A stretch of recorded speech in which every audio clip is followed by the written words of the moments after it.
Types of వెర్బ్స్లో next action verbs. Action verbs అంటే చేసే పనులు. ఇవి ఫిజికలీ అండ్ మెంటలీ రెండు ఇవి యాక్షన్ వెర్బ్స్గా చెప్పబడతాయి. మనం చేసే భౌతిక పనులు, మానసిక పనులు అన్నింటినీ కలిపి యాక్షన్ వెర్బ్స్ అంటారు. ఈ ఫిజికల్ యాక్షన్స్, మెంటల్ యాక్షన్స్ గురించి ఇంతకుముందు వీడియోలో చెప్పుకొని ఉన్నాం. All types of verbs called action verbs. ఇవి ఫిజికల్గా చెప్పాలంటే ఉదాహరణకి run, jump, eat, drink, swim, write, walk ఇవి ఫిజికల్గా మనకు కనిపిస్తాయి. Mental actions think, believe, enjoy, remember, forget, agree ఇవి మెంటల్ యాక్షన్స్. అంటే in short all types of verbs called action verbs. Children are playing. Playing అనేది కనిపిస్తుంది కాబట్టి physical action.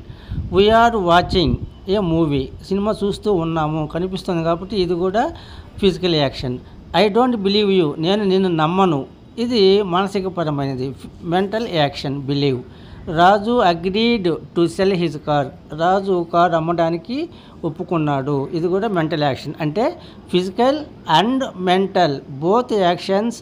That means all types of actions called action verbs. బేసిక్గా అన్ని verbs ఒకటే, కాకపోతే ఒక టెన్స్లో, ఒక సెంటెన్స్లో ఆ వెర్బ్ చేసే పనిని బట్టి వేరు వేరు సిచ్యువేషన్స్లో వాటికి వేరువేరుగా పేర్లు పెట్టడం జరుగుతుంది. ఫర్ ఎగ్జాంపుల్ ఒక యాక్టర్ ఉన్నారనుకోండి, నటుడు, ఆయనకు ఒక పేరు ఉంటుంది పర్మనెంట్గా.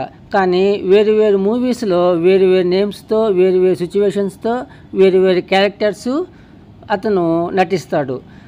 కానీ అది ఆ సిచ్యువేషన్ వరకే పరిమితం. నౌన్స్ కానీ, ప్రొనౌన్స్, వెర్బ్స్, అడ్జెక్టివ్స్ ఏవైనప్పటికీ పార్ట్స్ ఆఫ్ స్పీచ్లో బేసిక్గా ఒకే విధంగా ఉంటాయి.